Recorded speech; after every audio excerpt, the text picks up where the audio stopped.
શું બનાવ્યું મમ્મી? આપણે અળવીના પાનના પાતળા બનાવીએ ને એનું હા. એમાં બહુ વાર લાગે અને મોથાકૂટે બહુ. અને મેં અળવીના પાનના ઢોકળા બનાવ્યા, ફટાફટ બની જાય અને સ્વાદમાં એ મસ્ત. મસ્ત એકદમ બેસ્ટ. કેવી રીતે બનાવ્યા? હે શીખવાડ્યું તને એનું અળવીના પાન લઈ લીધા, ધોઈને લૂસી દીધા. બરાબર. અને આજે ને પાતળા નહીં બનાવવાના, તો ઢોકળા બનાવવાના. ઢોકળા? આમ તો પાતળા જ ના બને. પાતળાએ બને, ઢોકળાએ બને. આ ઢોકળા જે બનાવો ને એ ફટાફટ બની જાય. એવું હોય? હા, અને પાતળામાં થોડી વાર લાગે એમ. તો આ કેવી રીતે બને? હા, આ બધા ધોઈ દીધા હું. એ પાતળા આવી રીતે બધા લૂસી દેવાના. લૂસી દીધા પછી આ જ નસો ને કે આમાં તો આવી રીતે કરીએ ને તો એ ચાલો એમ. કે આ વચ્ચેની નસ ને પહેલા કાઢી દેવાની. આમાં તો છૂટા પડી છૂટા પડી જાય તો એ ચાલે, એટલા જ ને જલ્દી પતી જાય. પેલામાં તૂટવા ના દેવું પડે, એમાં તો બહુ ધ્યાન રાખવું પડે. અને આવી રીતે બધી નસો કાઢી દેવાની. એકદમ કુણા કરો, બધી નસો ના ચાલે, બધી આવી રીતે ઉપરથી આમ કાઢી દેવાની. બધા પાતળાની હા, નસો કાઢી દેવાની પેલા. પાંદડા હા, પત્તાની. પત્તા અળવીના પાન કહેવાય. પાન બધા પાનની નસો કાઢી દઈએ આપણે. હા, પછી સમારીએ. છૂટા પડી જાય તો એ વાંધો નહીં. નહીં, હા, એટલે જ ને.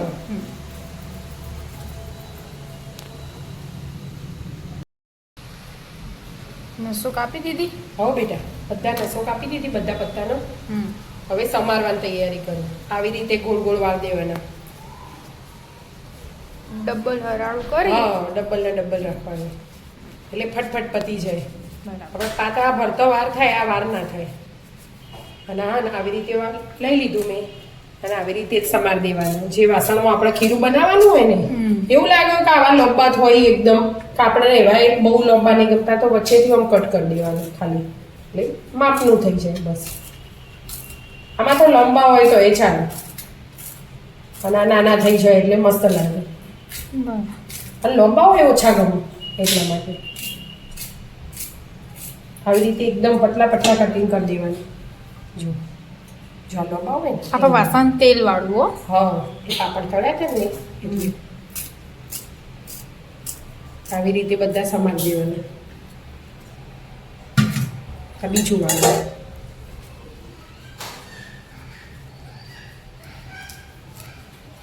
રોલ કરી અને સમારવાનું. સમારવાનું એટલે ફટફટ સમારે એ જાય, વાર ના લાગે.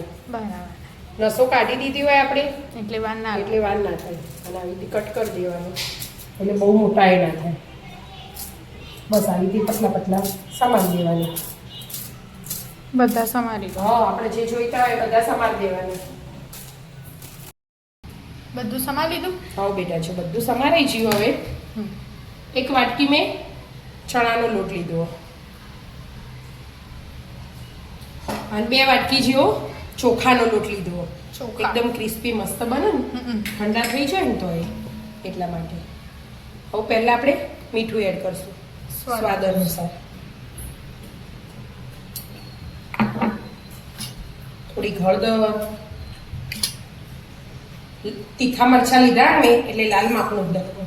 બરાબર. અને તીખા મરચા ખોડ્યા 2-3 લવિંગિયા અને આદુ ખોડ્યું. બરાબર. એટલે આદુ અને મરચા 1 ચમચી અને ધાણા જીરું આખી ચમચી અને 1 સ્લાઇડ હિંગ. હવે ગોળ લઈ લેવાનો. આમાં ગોળ લો, ગોળ લો, એ જે લેવું હોય ને એ લેવાનું. મેં ગોળ લીધો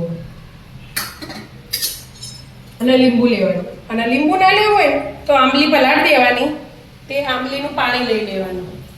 ઘરમાં લીંબુ ના હોય તો એવી રીતે લઈ લેવાનું. બરાબર. લીંબુ હોય તો લીંબુ એડ કરવાનું. આનો સ્વાદ એકદમ ખટ્ટો મીઠો આવે ને પાતળાનો, એવા જ બનાવવાના. પણ આ ખાલી આપણે ભરવા ના પડે. પેલા પાતળા ઉપર લગાવીએ એ બધું વાર લાગે, વાર ના લાગે. અને શેપ થોડો અલગ, બાકી તો સ્વાદ તો એવો જ આવે. હા,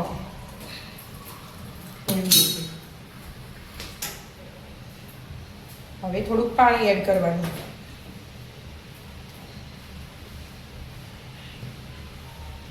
બેટર બનાવવાનું. હા પણ એકદમ ઢીલું નહીં બેટા, ઢીલું હોય ને તો મજા ના આવે એટલે. કાઠું રાખવાનું. હા એકદમ ઈનો સોડા એવો ઉપયોગ નહીં કરવાનો એટલે. બરાબર. થઈ ગયું. આવી રીતે રાખવાનું. બસ આટલું જ રાખવાનું એમ? હા આવું જ રાખવાનું. ઘણી વાર મિક્સ કરવાના, હજી ગોળનું પાણી છૂટશે ને એટલે થોડુંક ઢીલું થશે. ગોળ ઓગળશે, લીંબુ ને બધું મસાલા મિક્સ થશે એટલા માટે. મસ્ત મિક્સ થઈ ગયું કે મમ્મી? હા મસ્ત મિક્સ થઈ ગયું. અને મેં પાણી મેળ દીધું ગરમ થવા અને થાળીમાં તેલ લગાવીને તૈયાર કરી દીધું. તેલ લગાવવું જ પડે એટલે છોટી ના જાય. બધું અમો કરી દેવાનું. હા જાડું પતલું આપણે જેવું જોવે ને એવી રીતે પાણી એડ કરી કરી બાફા દેવાનું. મૂકી દેવાનું.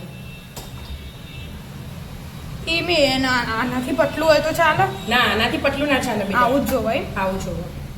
પતલું હોય ને તો પછી સ્વાદ ના આવે. બરાબર. એટલે એટલે. આટલું જ બરાબર. આ બેટર આવું જ રાખવું પડે ઢોકળો બનાવવા માટે. અળવીના પાનના ઢોકળા. રેડો. મસ્ત થાળીમાં તો સેટ થઈ છે. હા. પાણી એ ગરમ થઈ જ ગયું હશે કે? હા.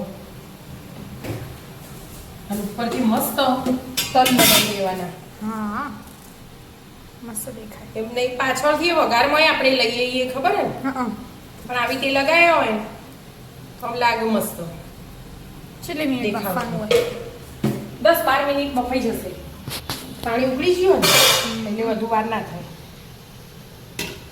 10 મિનિટ પછી જોઈએ. હા 10 મિનિટ પછી. આપણે સોડા એનો કશું ઉપયોગ નહીં કરીએ, એમ જ બનાયા બરાબર. ઢોકળા રે. 10 મિનિટ પછી જોઈએ. હા છડવા. 10 મિનિટ થઈ જાય. હવે બેટા હવે ચેક કરી લો ને. દેખાવ પરથી લાગે જ ચડી છે. જાય. ચડી જ છે આમ. ચડી ચડી જાય. જાય. ગમે તે વસ્તુ હોય આવી તે બાફા મેલી હોય ને એનું કટિંગ કરીએ ને તો 5 મિનિટ ઠંડુ થવા દેવાનું અને પછી જ કરવાનું. ઈડલી હોય, ઈદા ઢોકળા હોય, હોય. ઢોકળા હોય, ગમે તે 5 મિનિટ આમને આમ ઠંડુ થવા દેવાનું. આને ઠંડુ થવા દો. હા ઠંડા થઈ જાય કે? હા 5 મિનિટ થઈ, તેલ મૂકી દીધું 2 ડોકલી ગરમ થવા અને હાથે આપણે જેવા નાના મોટા કટિંગ કરવું હોય ને એવા કટકા કરી દેવાના. હું નાના કરું. નાના હોય ને તો વ્યવસ્થિત મસ્ત લાગે. મસ્ત પોચા પોચા થયા હોય ને એમાં હા, લાગે. પૂછા પૂછા જ થાય અને આ ફટાફટ બની એ જાય. એનો સ્વાદ એનો એ જ રહે, ખાલી આકાર અલગ થઈ જાય. જો હને? મસ્ત. ને એના રાખ્યા ને એટલે ખાવાની મજા મજા આવે. હા એટલે તો નાના રાખ્યા મેં. એટલે આપણા ગરમ થઈ ગયું. હા હવે વઘાર કરીએ આપણે. કટિંગ જે થઈ ગયું. ઢોકળાનો.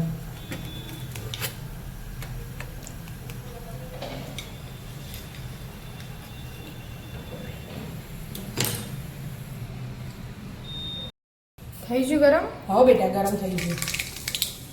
થોડી રહી લીધી મેં. થોડુંક જીરું એડ કરી દેવાનું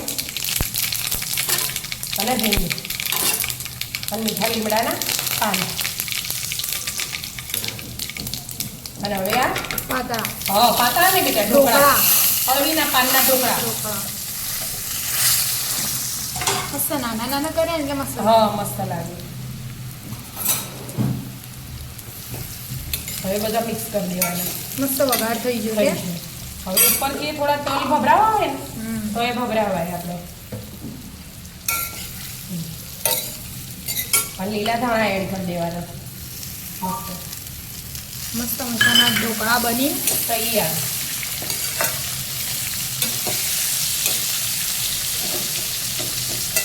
તો આવી જાઓ મિત્રો મસ્ત મજાના અળવીના પાનના ઢોકળા ખાવા.